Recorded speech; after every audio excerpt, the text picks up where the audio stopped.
Welcome to rSlash AmITheButthole, where OP discovers that his parents have been hiding a family secret from him. So, my son had a long-distance girlfriend recently for about 2 years. She was great, a really nice girl, and we all loved her and welcomed her with open arms. She was flying here constantly to visit him, like a weekend a month, and he didn't lift a finger to go visit her. I tried talking to him about it several times and told him he should really start looking into flying over to her instead of expecting her to do all the traveling. He said no, and my wife probably had something to do with it as she constantly told him she was afraid of him flying. I spoke to them both and said this girl is great for him. She was willing to move over to our country too, but said there was one condition, and that was he'd have to fly over to her country too, which is fair enough. He said no, he didn't want to fly or travel anywhere. My son was becoming lazier and lazier, eventually telling my girlfriend and us that he was perfectly fine never traveling anywhere, including holidays, etc. Last week, he told us she's dumped him. I went on her Facebook page as we're all still friends. She wrote us an apology letter about how she's upset it didn't work out, but these things happen, so we're on good terms. And it looks like she's with a new guy already. Me and my wife have no doubt she was seeing him while still in a relationship with my son. I confessed to them both that I actually agree with her decision and he should have expected it. He didn't treat her properly, and I hope he learns lessons for the next one because he needs to make more of an effort. I said he deserves it for his lack of effort in the relationship and for essentially just allowing this girl to spend all her money and time coming here all the time. My wife and son are very upset that I said this. Very, very upset, and my wife says I'm being horrible. Am I the butthole? I stand by what I said. Nah, OP, I'm gonna give you something like 0.5 out of 5 buttholes because what you said could, sting a little coming from your parents. But honestly, your kid kinda needed to hear it. It sounds like he's becoming a spoiled, entitled, lazy mama's boy who expects the women in his life to just accommodate him however he wants. And it sounds like in this situation, he kinda needs some tough love. Our next Reddit post is from AskButtDude. My ex and I were together for 5 years. I decided to propose, but she rejected me. The next day, we had a talk. She realized that she was gay since I've been trying too hard to please myself from men. We broke up. The very next day, I get bombarded with text messages. My friends asked if this was true, and they linked me to a post. It was a Facebook post. Who uses Facebook? Exposing me about cheating. She said that's why we broke up. Now, I usually am not evil, but this pissed me off. She was destroying my reputation for God knows why. I simply commented that the real reason that we broke up was because she's gay. People didn't believe me until my ex literally screamed at me for outing her. Then, a lot of people started to call her out for her lies. I know I'm probably a huge butthole, though I feel like she deserves it. But alas, am I the butthole? And no, I did not cheat on her. Yes, I did have intercourse with someone the day that we broke up, but it was after we broke up. Yeah, OP, very clearly you're at 0 out of 5 buttholes. You got dumped and she decided to lie and destroy your reputation just because it's convenient for her. It's not like she had to say that in order to cover up the fact that she's gay. She could have just said, we broke up, it didn't work out. There was really no reason to drag your name through the mud. She, however, gets 4 out of 5 buttholes. While I definitely empathize with her that she got outed publicly, still, that doesn't excuse what she did. So don't worry, OP, coming out with the truth was pretty much the only way you could have cleared your name. Reddit, am I the butthole for despising my mentally handicapped sister? This title makes me sound horrible, but hear me out. My sister is severely autistic. She requires attention almost 24/7 and can't be left alone. She's nonverbal and can't take care of herself at all. Despite the fact that she's only 12, she's extremely destructive and violent and destroys anything she gets her hands on. I hate her.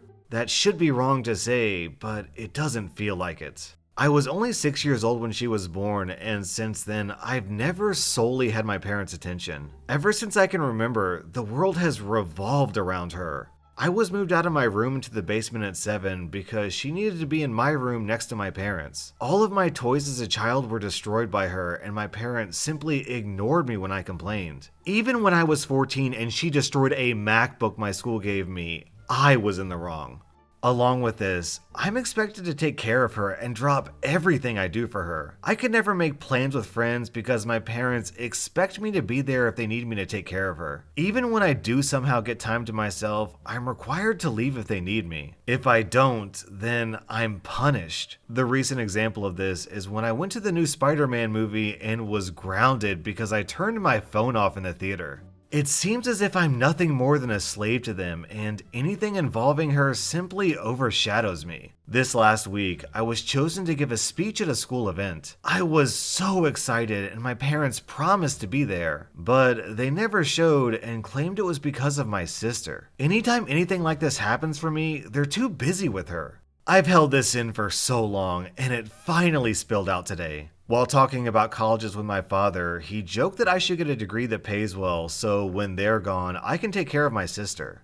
I don't know why, but this caused me to break down. I cried and screamed about how it's always about her. I'm nothing more than a caretaker to them, that they always make it about her, and that I'm expected to be her slave for the rest of my life.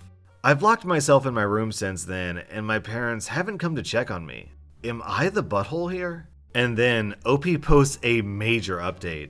Well, since that day I made the post I've been saying with my grandfather, the week's been honestly a huge change for me, for better and for worse, but I'll try to run it down. I started by telling my grandpa the story of why I broke down the way I did, and to be honest, he seemed horrified. No one in my family knew my parents were using me as essentially a free care service for my sister. My grandpa told me some things that I don't feel comfortable repeating here, but in essence, my sister is supposed to be getting care from a professional and that my parents were ignoring that. Along with this, I wasn't supposed to be caring for her at all with her mental state, as apparently she's a danger to herself and others. With everything else I told him, along with stuff like the movie incident, he was really mad and told me to not contact my parents without him there. He pretty much told me that he would be meeting with my parents beforehand and that he was going to be there when I sat down with them. It didn't end here either. The rest of the week consisted of other family checking in on me and telling me things my parents hid from me.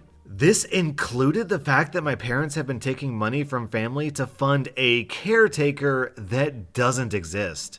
Suffice to say, this week has been rough, but the upside is that even through all this, my extended family has been giving me more love than I've felt in a while. My grandfather spent this last week making up for the time I've lost, encouraging me to spend time with friends and do things I want to do. My aunts and uncles have also been helping me through the week. Well, Saturday night, I sat down with my parents to talk. It went badly, to say the least. They came clean to me about everything. They told me things I won't repeat here, but they didn't apologize. My parents still claim that I somehow owed my sister my time. My father even saying, "You were put here to be her caretaker." I won't lie and say I was composed. After everything I learned, I confronted them on the fact that my sister needed a caretaker, the money my dad was taking from his sister, and a few other things. They denied it or made excuses, and in the end, we ended off in a worse place than before. Today will be my last time talking to them for a while. After talking with my grandfather and uncle last night,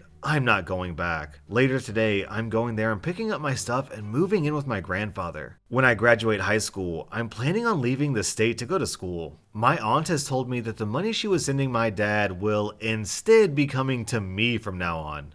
My parents have called me twice since Saturday. Neither of them were to apologize and only ask when I was coming home. I won't be going back to them. Right now, I still feel pretty uneasy about everything, but I feel like that'll pass. The rest of my family is showing their support to me, and honestly, it feels great. But in the end, I lost my parents. Over all of this, I've learned something that I wished I saw earlier. I don't hate my sister. In fact, I love her with all my heart. I should never have projected my hate onto her. That was wrong, and someday I hope to make up for it, but for now, I need to leave. And then OP posts an update. We just got back from moving my things out of my parents' house. Everything I wanted to take, my grandpa and uncle helped move, and it's at my grandpa's house now. I have my birth certificate, social security card, and every other document and record I could think of. My parents were quiet the whole time I was there. Shortly after I arrived, my dad left with my sister, and my mom only hovered over us silently as we moved. It took a while, but as we left, she broke down and told me she loved me and would miss me. I hugged her and said goodbye, and that was it. Even now, I sit here and think if she really meant it. After this whole week of her not saying anything, she waited till the end. I hope she meant it. Right now, though, I think I just need to look ahead. Maybe one day me and my parents can reconnect. I hope so. OP, man, that was tough to read. My heart really goes out for you, and you get a solid 0 out of 5 buttholes. In fact, might even give you negative buttholes because it sounds like you've been going above and beyond to accommodate terrible people. And by terrible people, I mean your parents, not your sister. You know what your story kind of reminds me of, actually, is a donor child. For those of you who don't know what a donor child is, it's really messed up.